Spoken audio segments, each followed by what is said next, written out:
Good morning students, welcome to the next class. So in the previous class we are deriving the expectations of various sum of squares. So to find the appropriate test statistic, that is our F ratio value, we are going to use this expectations of various sum of squares. So the total sum of square is divided into two parts, that is partitioned as two parts. That is treatment sum of squares. How will we write? Total sum of square equals to treatment sum of square plus error sum of square. So for this 2 we are going to find the expected value, that is expectation of sum of squares due to treatment. You can write SST or TSS, and we are going to find the expectation of error sum of squares or sum of squares due to error. So by using the linear model, first what we have done, we have find out the different required values for finding the expectations. So then coming to the sum of squares due to treatment, first from this equation in our statistical analysis we have the treatment sum of squares value and also error sum of squares value. So we took the treatment sum of square value and substituted the required values which we have derived in the starting, then applied the expectation. Then what we got? Expectation of sum of squares due to treatment we have divided with degrees of freedom and took the mean sum of squares due to treatment. So mean sum of squares due to treatment means expectation, mean sum of square is always denoted with small s. I am denoting mean sum of squares due to treatment. So you will write expectation of small s small t square equals to, we got it as sigma e square. So generally according to the estimation theory we know that always expectation of statistic equals to parameter means, what does it mean? It means that this statistic is the unbiased estimator of the parameter. Unbiased estimator of the parameter. So in the same way, the mean sum of squares, whatever the mean sum of squares we have due to treatment, here we are considering mean sum of squares due to treatment. So always this mean sum of squares due to treatment is the unbiased estimator of the which, what is the value we got here? Parameter value sigma e square. So always mean sum of squares due to treatment is an unbiased estimator of the sigma e square. Under the null hypothesis, what we consider alpha 1 square equals to alpha 2 square equals to alpha k square. So since we consider alpha 1 square, alpha 2 square and alpha k square equals to 0, under this condition only we got that mean sum of squares due to treatment, it is an unbiased estimator for the sigma e square. So our expectation of sum of squares due to treatment is completed. Now we will find the expectation of sum of squares due to error. So in partitioning the sum of squares, we have the error sum of squares value. So now we will consider that value. So now we are going to find the expectation of sum of squares due to error. So expectation of sum of squares due to errors. How will denote it? Expectation of error sum of squares or sum of squares due to error. So what is the value of error sum of squares we have? Expectation of the value is double summation over I equals to 1 to k and j equals to 1 to ni. The value is yij minus yi dot bar whole square. So this is the value of the error sum of square, that is double summation yij minus yi dot bar whole square. So now we are going to apply the expectations. So before that, in the expectation of various sum of squares, we have the equations 1, 2 and 3. So from equation 1, we can write Yij value, and from equation 2, we can write the Yi dot bar value. So continued equals to expectation of the summations as it is, I equals to 1 to k, j equals to 1 to ni. Substitute the values. First, Yij value. Yij means our linear model, that is mu plus alpha I plus epsilon ij minus yi dot bar value. Yi dot bar value is mu plus alpha I plus ei dot bar. So here we have to multiply minus inside now. Equals to expectation of double summation I equals to 1 to k, j equals to 1 to ni. So here if you observe, mu minus mu gets cancelled, alpha I minus alpha I also gets cancelled. So the left out term is epsilon ij minus epsilon I dot bar whole square. So this is the term left out. Now we have to expand this term. So how will you expand? This is in the form of a minus b whole square. So a minus b whole square can be written as expectation of double summation over I equals to 1 to k, j equals to 1 to ni. So first a square epsilon ij square plus b square epsilon I dot bar square minus 2ab. So 2 into epsilon ij into epsilon I dot bar. Now what we do? We apply this summations inside, which is equals to expectation of. Now apply double summation to the two terms separately. So first term is double summation I equals to 1 to k, j equals to 1 to ni, epsilon ij square plus next term is summation I equals to 1 to k, summation j equals to 1 to ni, epsilon I dot bar square minus 2 into double summation I equals to 1 to k, summation j equals to 1 to ni, epsilon ij into epsilon I dot bar. So clear till here? Now write the first term as it is, that is expectation of double summation over I equals to 1 to k, j equals to 1 to ni. It is very similar to the same how we have done for the treatment values. Epsilon ij square. If you listen the last class, it will be very easy for you. So here summation I equals to 1 to k, I am writing as it is. Here summation j equals to 1 to ni. Here I have epsilon I dot bar, j terms are not there.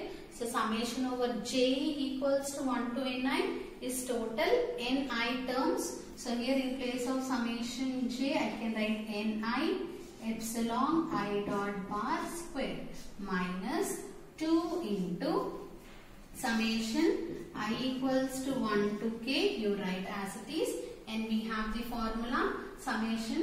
This can be written as ni into epsilon I dot bar into epsilon I dot bar. Since what is the formula we have written in the notations also, that is ni into epsilon I dot bar equals to summation over j epsilon ij. So this is the value of the ni into epsilon I dot bar. We have written in the starting only. So the first part, before starting the expectation of treatment sum of squares, we have done some calculations and the simplifications. So remember all those simplifications. All those simplifications only we are going to use in the derivation of the expectations. Now if you observe here, epsilon I dot bar into epsilon I dot bar can be written as epsilon I dot bar square. So this is equals to expectation of double summation epsilon ij square plus this term also you write as it is ni into epsilon I dot bar minus 2 into summation over I ni into epsilon I dot bar square.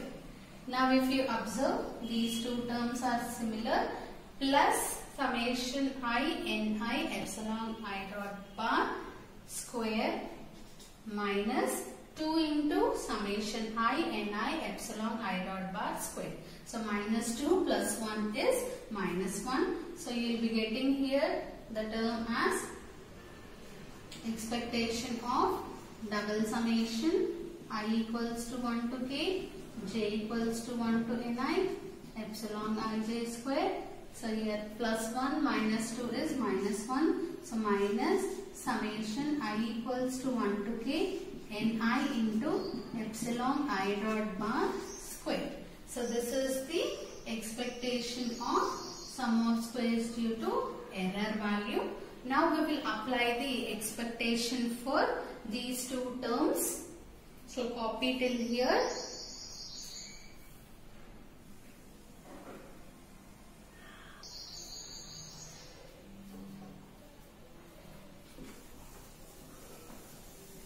Copy carefully. All the terms will be looking similar.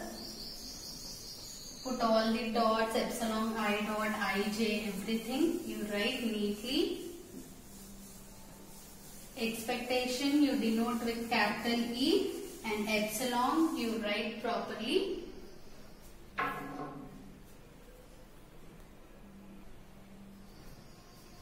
Now consider this value, that is expectation of sum of squares due to error equals to expectation of double summation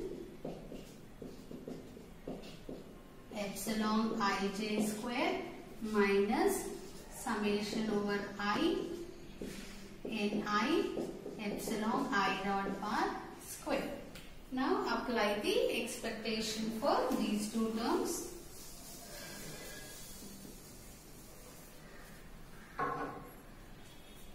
So this is equals to the first term, expectation of double summation I equals to 1 to k, j equals to 1 to ni, epsilon ij square minus expectation of summation I equals to 1 to k, ni into epsilon I dot bar square. Now, so we know expectation of summation, all these are independent values.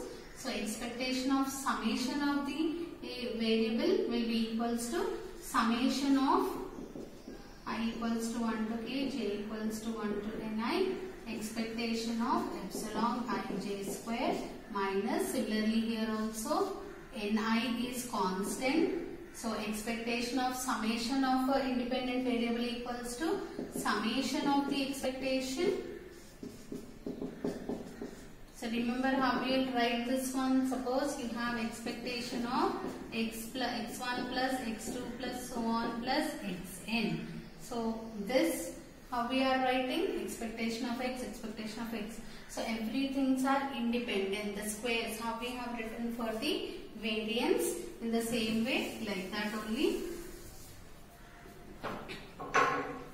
Now expectation of eij square. So what is the value of expectation of eij square? We have written in our starting, that is this value equals to sigma e square minus ni into summation over I equals to 1 to k. This value equals to sigma e square by ni. Since expectation of eij square equals to variance of eij equals to sigma e square, and similarly expectation of ei dot bar square equals to variance of ei dot bar, which is equals to sigma square by ni. So we have these values in our before starting of the expectation for treatments. So from those values we have derived those values. From those we have written this one. So here if you observe, Ni and Ni gets cancelled. So this is equals to double summation sigma E square minus here single summation sigma E square. So we don't have any summation values. So this can be written as summation over I equals to 1 to k. Summation over j can be written as Ni sigma E square minus here summation I equals to 1 to k can be written as k terms totally. So k into sigma E square. So this is equals to summation over I. Ni is nothing but capital N. So capital N sigma E square minus k into sigma E square. Since summation over I equals to 1 to k, Ni equals to capital N. You will be having a lot of since parts in this derivations. So right from the ANOVA definition, all the notations you have to be very clear. So from these two terms we can take out sigma E square. So this is equals to sigma E square is common, means you will get N minus k into sigma E square. So this is the value of the expectation of sum of squares due to error. Now for this sum of squares due to errors, we will divide with the degrees of freedom for the error. So copy it in here.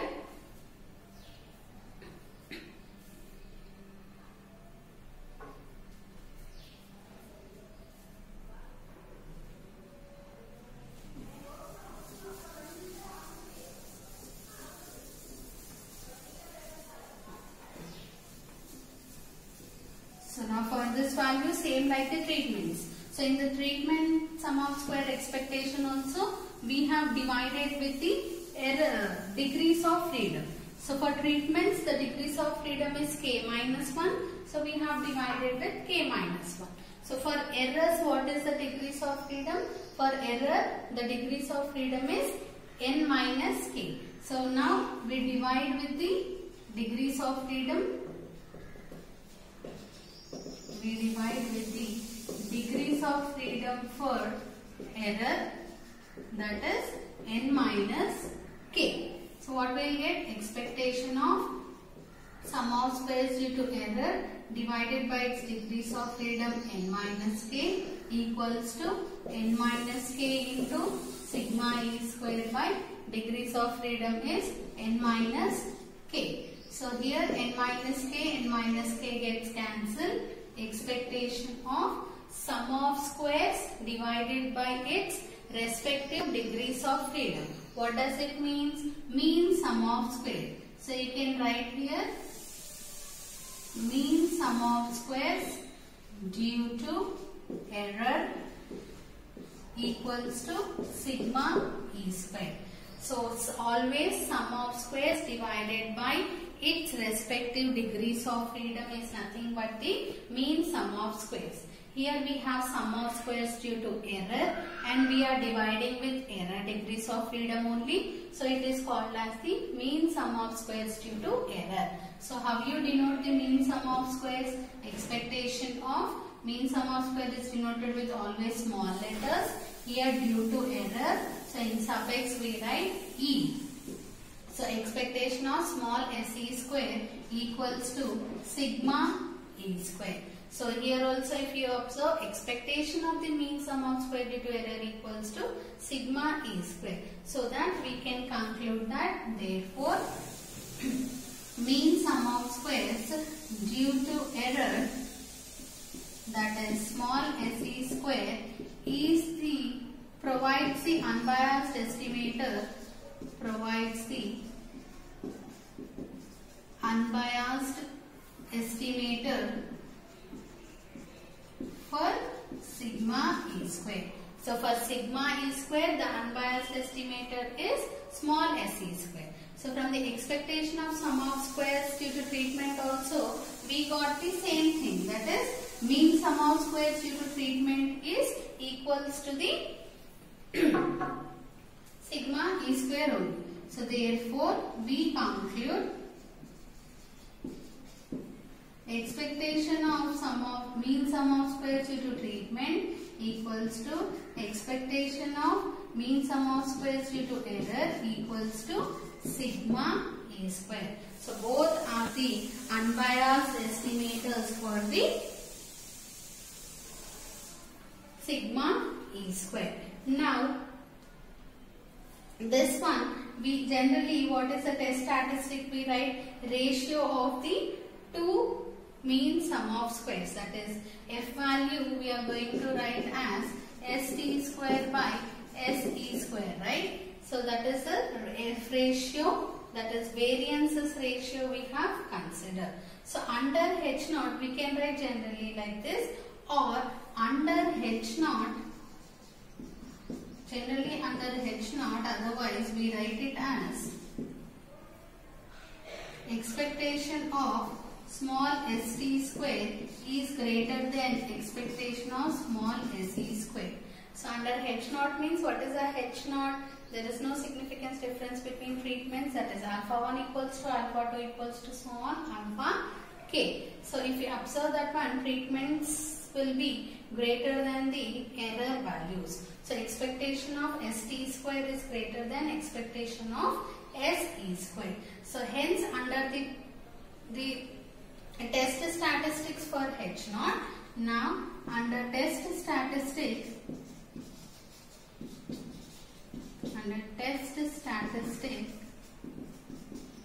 of h naught, we write the f value equals to small st square by small se square.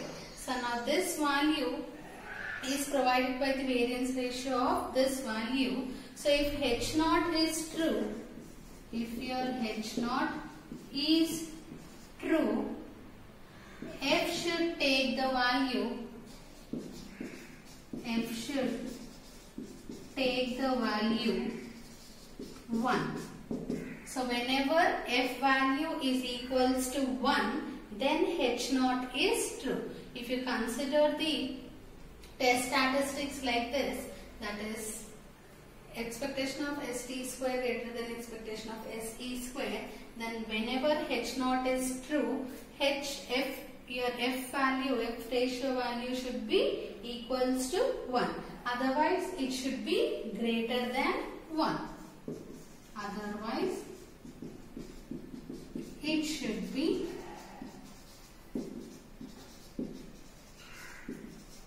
greater than 1. So generally, how to decide about this test statistic? If your f value equals to 1, then h naught is true. Whatever the h naught value, null hypothesis we consider, that is true. So if unity, that is greater than 1, then we say that h naught is false. So this is about the expectations of various sum of squares. So first, what we have done? First we have written our linear model, that is yij value, that is mu plus alpha I plus epsilon ij. So for this mu value, we have applied the summation over j and divided by ni. So we get the value of yi dot bar.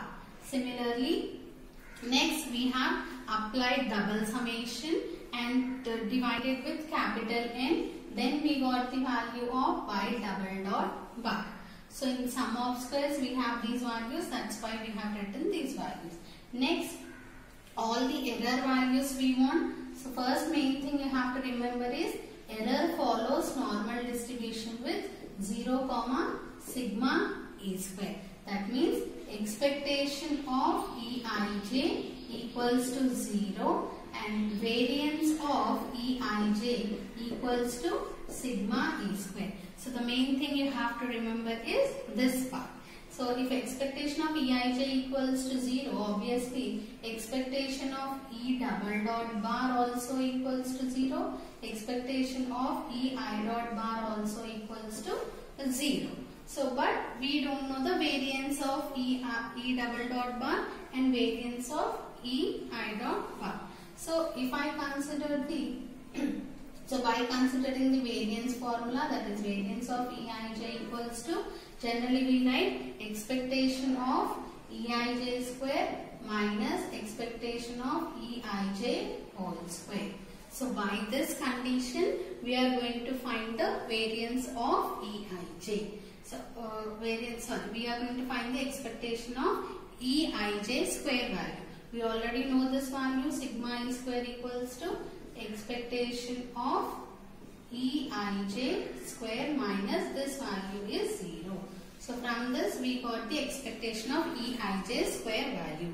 Similarly, like that only we will be finding the expectation of E I dot bar square value, expectation of E double dot bar square value also by considering variance of E I dot bar and variance of E double dot bar. So by considering the variance, we get these values. Then we start our expectations. So from the partitioning the sum of squares, we write the values of treatment sum of square and error sum of squares and apply the expectation. We substitute these values first, then we apply the expectations. Then after that we will substitute the required expectation error values. Then we get this conclusion that expectation of mean sum of squares due to treatment equals to expectation of mean sum of squares due to error, both are equals to sigma E square. So under that assumption, we write expectation of ST square is greater than expectation of SE square. Then we write the test statistic as the ratio as F equals to ST square by SE square. So coming to the conclusion, if F value equals to 1, we say that H naught is true. If F value is greater than 1, the H naught is false. So in the next class, we will discuss the problems related to the ANOVA one-way classification.